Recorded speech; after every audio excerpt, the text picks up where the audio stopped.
અને હવે સીધા જઈશું અલ્પેશ ઠાકોરની પ્રેસ કોન્ફરન્સમાં।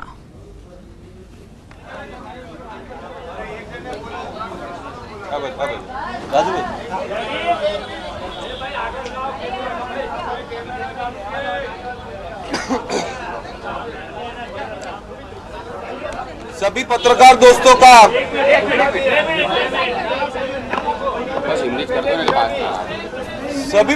दोस्तों का स्वागत करता हूं। 2 मिनट दोस्त।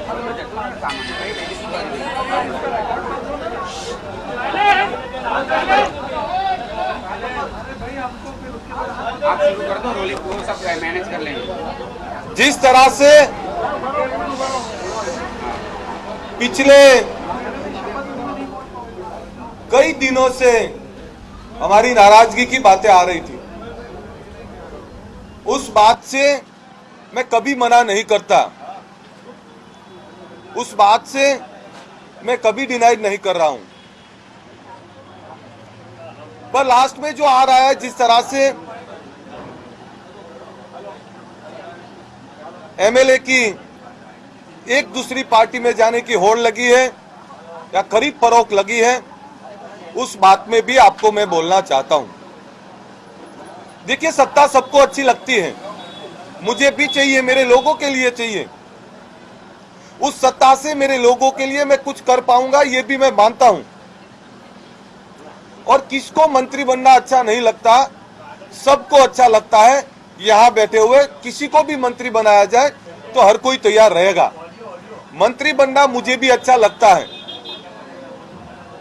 और एक दिन ऐसा विचार भी मुझे आया, मैंने सोचा भी कि मैं मंत्री बन जाऊं, मंत्री बन के ये करूं वो करूं। मैं आज दिल से, सफाई से, सच्ची बात बोलने आपके बीच आया हूं। मैं कोई आर्टिफिशियल बात करने वाला नहीं हूं। मैं जो भी बोलूंगा वो सच बोलूंगा, और सच यही बोलूंगा कि जो मेरे दिमाग में था, जो मेरे साथ हुआ, जो हम सोच रहे थे, वो सब बात मैं आपको बोल रहा हूं। मेरे साथ जुड़े हुए लोग ये गरीब लोग हैं, वो ऐसे लोग हैं कि जिनको खुद के मकान भी नहीं है, जहां रोजगार भी नहीं है, जहां शिक्षा भी नहीं है, और कहीं कहीं के भी तो खाने के भी वांदे हैं। बहुत सारा संघर्ष है हमारा, हमें बहुत सारी दिशाओं में काम करना है। एक दिन ऐसा सोचा हमने कि 10-15-20 स्कूलें ले लेते हैं, 10-15-20 छात्रालय ले लेते हैं, कॉलेज ले लेते हैं, इससे उद्धार हो जाएगा। पर दूसरे दिन ये सुनने का है हमें तो इन गरीबों के लिए पक्के मकान चाहिए। तीसरे दिन ये सुनने का है इनके लिए रोजगार चाहिए हमें। चौथे दिन ये सुनने का आया कि इनको तो जमीन से खड़ा करने की जरूरत है।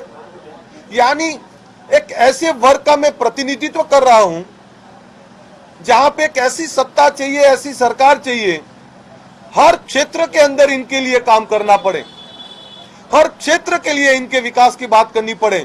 2-5-10 स्कूलों से, छात्रालयों से इसका विकास नहीं होगा। इसका विकास करने के लिए एक इच्छा शक्ति वाली प्रबल सरकार चाहिए, जो सरकार 24 घंटे इन गरीबों के विकास की बात करे।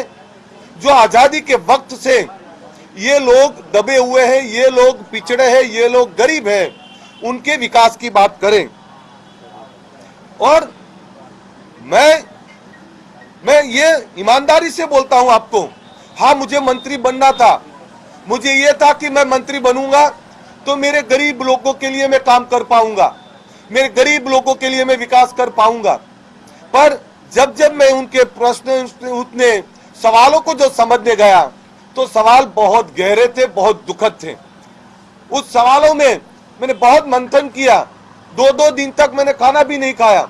आपको बता दूं, कल रात तक मुझे पानी भी याद नहीं आया था। ये इसलिए बोल रहा हूं मैं आपको, किसी को लगता है, कोई अखबार में लिख देता है इसको सत्ता चाहिए, उसको उसकी बीवी के लिए टिकट चाहिए। मैं आपको दावे से बोल रहा हूं, मेरी बीवी मेरा घर संभाल रही है। मैं घर संभाल नहीं पा रहा हूं क्योंकि मुझे लाखों गरीबों को घर संभालने की जरूरत है। मुझे मेरा घर नहीं संभाल रहा हूं।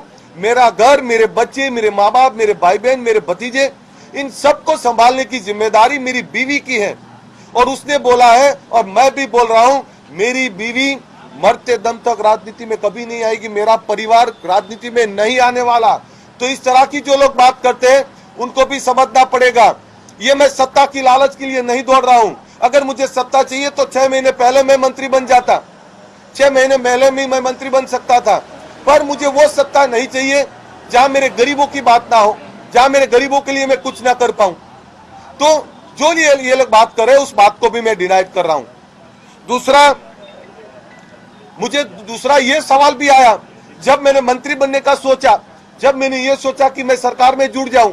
मैं बहुत ईमानदारी से आपको बात कर रहा हूं, सभी बातें, यानी आपके मन में कोई दुविधा आज के बाद नहीं रहेगी। मैं जो भी डिसीजन लूंगा, आपको ये दावा भी कर रहा हूं, मैं अकेला भी संघर्ष करने के लिए तैयार हूं, पर मेरे लाखों युवा भी मेरे साथ संघर्ष करने के लिए तैयार है। पर जब मैंने सोचा कि मैं सरकार में जुड़ जाऊं, मंत्री बन जाऊं, तब दूसरा सवाल यह आया कि 2017 में मैंने जनादेश लिया था। 2017 में मैंने 1 साल तक हर गांव, हर चौराहा, हर सिटी के अंदर में गया था। 25 लाख से ज्यादा लोगों ने अपना जनादेश दिया था और उन लोगों ने यह बोला था कि अल्पेश ठाकुर तुझे यहां जाना है। जब मेरे लोगों ने जनादेश दिया मुझे कि मुझे कांग्रेस पार्टी में जाना है, उस बात का भी मैंने सोचा। मैं कोई बंद कमरे में डिसीजन नहीं ले सकता। कहीं किसी को यह लगता होगा कि अल्पेश ठाकुर कंफ्यूज है। हाँ, मैं कंफ्यूज हूं। कंफ्यूज इसलिए था मैं अब तक, कंफ्यूज अब तक था मैं, अब नहीं हूं। कंफ्यूज इसलिए मैं अब तक था, मुझे मेरे गरीब लोगों का वो दुख, जो लोग भूखे रहते हैं, जिनके कच्चे मकान देखता हूं, जिनके वहां पानी नहीं है, जिनके वहां बिजली नहीं है, जिनके वहां सड़कें नहीं है, जिनके लिए वहां रोजगार नहीं है, जिनके वहां शिक्षा नहीं है, उनको देखता हूं तो मैं मन ही मन रो पड़ता हूं। और कई बार अकेले में भी मैं रोया हूं और मैं बहुत इमोशनल हूं। मैं कभी अपने सेंटीमेंट छुपा नहीं सकता, मैं दब के नहीं रह सकता। मैं दिल से बोल रहा हूं, हाँ, मैं ईमानदारी से बोल रहा हूं। आप सबको मैंने मंत्री बनने का सोचा था, मैंने बात भी की, पर मैंने बहुत सारी बातों के लिए सोचा।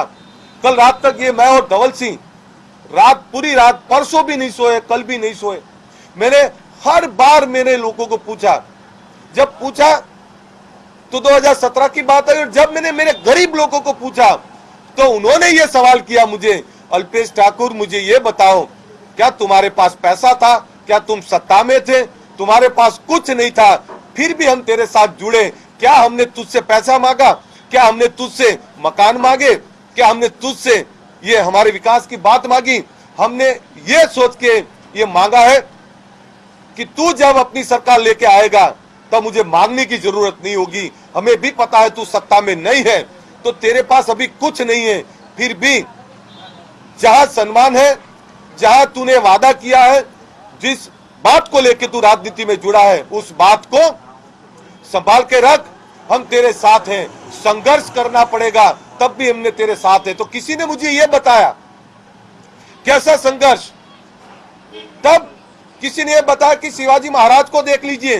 वो शिवाजी महाराज जो 25 साल तक जंगलों की खाक ढूंढ रहे थे, जो महाराणा प्रताप जिन्होंने 14-15 साल संघर्ष किया, युद्ध किया, जहां पे मैं तो रामचंद्र भगवान की बात करूं, 14 साल वनवास में चले गए, और जहां पे हमारी आजादी के जो गढ़वैये थे, जो आजादी के लड़ने वाले लोग थे, 200 साल लड़े, कई मरे, कोई पीटे, 200 साल के बाद भी वो लोग सत्ता लेके आए।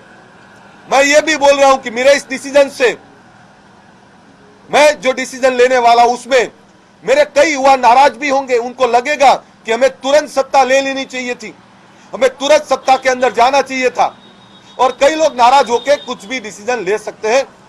पर मेरी शुभकामनाएं उनके साथ, उनकी वजह से अगर 2-4 स्कूल भी आएंगे, 2-4 छात्रालय भी आएंगे, तो मुझे सबसे ज्यादा गर्व होगा। और उसके अंदर मेरे सेना के लोग हो या मेरे समाज के लोग हो, अगर सरकार से कुछ ले आते हैं तो मैं गर्व होगा मुझे। पर मैं सत्ता के बिगड़ रह सकता हूं, सम्मान के बिगड़ नहीं रह सकता। कोई मुझे बोलेगा ये बिकेगा या ये लालचू है, उस बात को लेके मैं कभी नहीं रह सकता। तो जैसे ही मैंने मेरे लोगों से बात की है, उस बात को लेके मैं आज आपको वचनबद्ध होके बोल रहा हूं, हमने संघर्ष का रास्ता पसंद किया है। हमने वो संघर्ष का रास्ता पसंद किया जिस रास्ते में बहुत सारी कठिनाइयां हैं, बहुत सारा संघर्ष है। भले ही आज सत्ता नहीं है, लड़ेंगे हम, उस गरीबों के लिए लड़ेंगे, उन बेरोजगारों के लिए लड़ेंगे, उन किसानों के लिए लड़ेंगे, उन ओबीसी एससी एसटी के लोगों के लिए लड़ेंगे। अल्पेश ठाकुर अब बहुत फ्री हूं मैं और बहुत क्लियर हूं, मुझे लड़ना है मेरे लोगों के लिए। तो मैं अब कांग्रेस पार्टी के साथ रहने वाला हूं और कांग्रेस पार्टी को ही समर्थन देने वाला हूं। इससे मेरे लोगों के अधिकार की बात होगी और कोई मुझे और मेरे लोगों को ताना नहीं मारेगा कि ये बिक गया या ये लालचा के अंदर आया, क्या इसको मंत्री पद चाहिए था। मुझे कुछ नहीं चाहिए, पर मुझे मेरे लोगों का सम्मान चाहिए, मेरे लोगों का अधिकार चाहिए। उसके लिए हम संघर्ष करेंगे। तो अब से मैं सभी पत्रकार दोस्तों को भी बोलना चाहता हूं, जो लोग ओछी भाषा में जो लोग बोल रहे हैं उनको भी बोलना चाहता हूं, अगर मुझे लालच होती तो मैं 6 महीने पहले चला गया होता। मेरी बीवी कभी राजनीति में नहीं आने वाली, मेरी बीवी ना कभी लड़ने वाली, और उसने सोचा भी नहीं। और कहीं पे भी आपके पास ऐसे इनपुट हो कि मैंने मेरे बीवी की बात की, मेरे परिवार की बात की, मैं परिवार की बात नहीं करने वाला हूं, मैं गुजरात की बात करने वाला हूं, मैं देश की बात करने वाला हूं, मैं ईमानदार लोगों की बात करने वाला हूं, इस यहाँ पे खड़े हुए मेरे युवाओं की बात करने वाला हूं, मेरे गुजरात के गांव के लोगों की बात करने वाला हूं। मुझे बहुत संघर्ष होगा, बहुत तकलीफ होगी, और उस तकलीफों के बावजूद भी हम कांग्रेस के साथ रहेंगे। मेरा समाज और मेरे लोगों के लिए मैं लड़ता रहूंगा। मैं मेरे से ज्यादा अगर मेरा समाज कल मुझे बोलेगा भी कि सिर्फ ठाकुर सेना चलाओ, तो मैं आपको यह भी बोल रहा हूं, सिर्फ ठाकुर सेना चलाने के लिए मैं तैयार हूं, बट दूसरी कोई बात मुझे नहीं चाहिए। तो मेरे लिए ठाकुर सेना, ओबीसी एससी एसटी एकता मंच, उनके अधिकार, उनके लोगों की बात, उन बात के अंदर मैं जुड़ा हूं। आप सभी पत्रकार दोस्तों ने मुझे बहुत सारा सम्मान दिया है, बहुत सारा प्यार दिया है, पर अब मैं आप सभी से बोलना चाहता हूं कि आपके हर सवालों का जवाब मैंने दिया है। फिर भी आपके जहन में अगर कोई सवाल हो तो मुझे पूछ सकते हैं। आप कल दिल्ली गए, क्या कुछ बातचीत हुई, क्या वहां से ही आपका मामला? देखिए, मैं दिल्ली गया और दिल्ली जाके मैंने इतना ही बोला, क्या मेरे गरीब लोगों को उनको अधिकार के लिए लड़ना है, क्या मेरे लोगों के लिए पार्टी को लड़ना है, क्योंकि कांग्रेस पार्टी की विचारधारा जो है बोलते हैं कि हम गरीबों की विचारधारा है, तो मेरे लोगों के लिए लड़ना है, उनके सम्मान की बात करनी है और मेरे लोगों को सम्मानजनक जगह पे रखना है, यही बातें थी। अल्पेश, एक बात बताइए, इससे पहले भी जब भी नाराजगी थी, क्या अभी भी आपकी नाराजगी पार्टी के नेताओं से बरकरार है कि यही बात रखने के लिए आप पहले भी दिल्ली गए थे और कल भी दिल्ली गए? देखिए, जो भी बात थी मैं अभी भी बोल रहा हूं, अब मैंने मन से ठान लिया है, जो सम्मान मेरे लोगों को मिलना चाहिए, अगर जहां पे सम्मान नहीं मिलेगा तो वहां पे भी मैं बात करूंगा, पर जहां पे मैं बात करूं कांग्रेस पार्टी की, तो कांग्रेस पार्टी से मेरी कोई नाराजगी नहीं। अल्पेश भाई बात सुनिए, डील की बात इसलिए उठती है, डील की बात इसलिए उठती है क्योंकि अब आपने खुद थोड़ी देर पहले ये कहा कि आपके मन में मंत्री बनने की इच्छा थी, इसका मतलब बीजेपी के साथ आपकी मंत्री पद की बातचीत चल रही थी, तो आप लगातार ये कह रहे थे मेरे बारे में अफवाहें फैलाई जा रही। आपको बोलूं मैं, जहां पे जो गरीबों की बात करता है, जो गरीबों के लिए लड़ता है, उसके मन में हमेशा ये भाव रहता ही है कि मैं सत्ता से मेरे गरीब लोगों को कुछ दे पाऊं, और वो भाव मेरे मन में था। मैं ईमानदारी से बोलता हूं, मैं पॉलिटिकल भाषा नहीं बोल रहा हूं, मैं ईमानदारी से बोल रहा हूं, वो भाव मेरे मन में था। पर अब मेरे मन में एक ही भाव है, एक ऐसी सरकार, ऐसी सत्ता चाहिए जहां पे फ्रीडम से इन लोगों के अधिकार की बात हो, जिनकी विचारधारा इन गरीबों के लिए बात करने की हो। तो लेकिन आप लगातार ये कह रहे थे कि अफवाहें फैलाई जा रही हैं। आपको मैं बोल दूं, अफवाह थी और अफवाह है, अभी भी मैं बोल रहा हूं। अगर मुझे जाना होता, मैंने एक भी बोला तो मैं 6 महीने पहले चला गया होता, पर जो कुछ बात थी, अब उस बात को आप पूरा दी एंड हो जाता है, और मेरे लोगों के लिए मैं संघर्ष करने वाला हूं।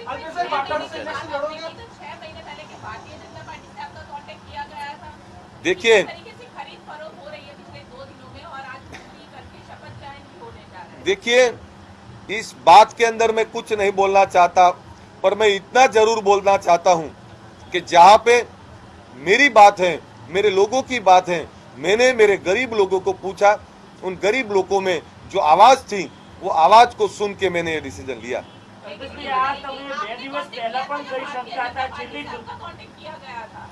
देखिए, 2 दिन पहले भी बोल सकता था, 6 महीने पहले भी बोल सकता था। मैंने शुरुआत में एक वर्ड बोला, आपको सुनना चाहिए था।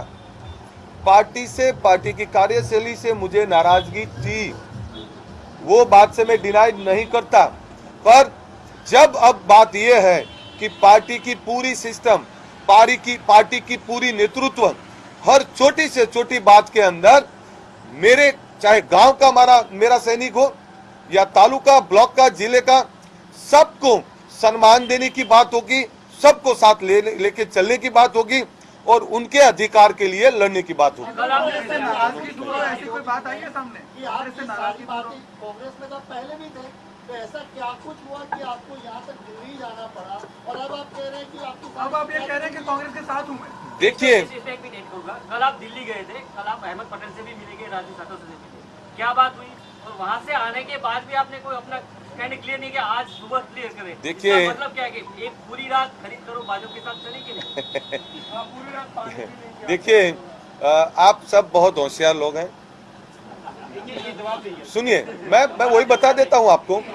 मेरा मोबाइल लोकेशन आप कंपनी में से, आप अगर आपको किसी को चाहिए तो मैं लिख के दूं आपको कि मेरा मोबाइल लोकेशन कल का एयरपोर्ट से फिर कहां था। अगर इस इलाके से 2 मिनट, अगर इस इलाके से, यानी इस 2 किलोमीटर के इलाके से मैं कहीं पे भी गया हूं और किसी के साथ भी बैठा हूं, तो आप जो बोले वो करने को तैयार हूं। मैं वहां से आके यहीं पे और इसी कुर्सी पे बैठ के सिर्फ हम दोनों पूरी रात एक दूसरे का मुंह देखते रहे हैं, तो और कुछ है नहीं। तो आप तो मेरी बात सुनिए,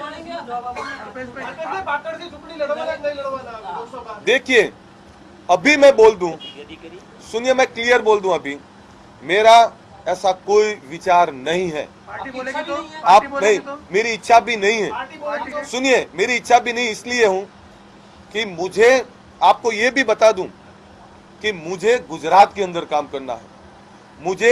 मैंने पार्टी को भी ये रिक्वेस्ट किया है कि मुझे राष्ट्रीय सचिव नहीं रहना, मुझे गुजरात में काम करना है।